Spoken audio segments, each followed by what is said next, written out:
नमस्ते बच्चों। तो आज हम सब्लिमेशन देखेंगे और डी सब्लिमेशन को भी देखेंगे, जिसको डिपोजिशन भी बोला जाता है। तो दोनों टर्म जो है वो अच्छी तरीके से समझने की कोशिश करेंगे। सबसे पहले सब्लिमेशन को समझते क्या है। देखिए, सब्सटेंस जो है वो कभी कभी सॉलिड स्टेट में होता है, उसमें लिक्विड स्टेट में जाता है और गैसेस स्टेट में जाता है।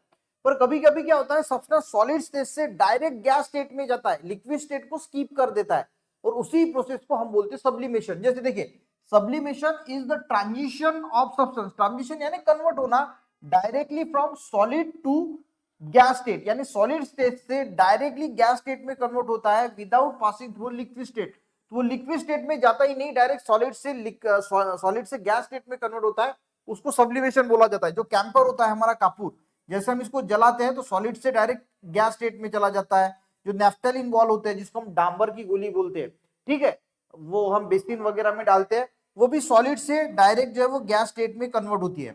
अब दूसरा कंसेप्ट बहुत सारे बच्चों को समझता नहीं, वो है डिपोजिशन, या इसको हम डी सब्लिमेशन बोलते हैं।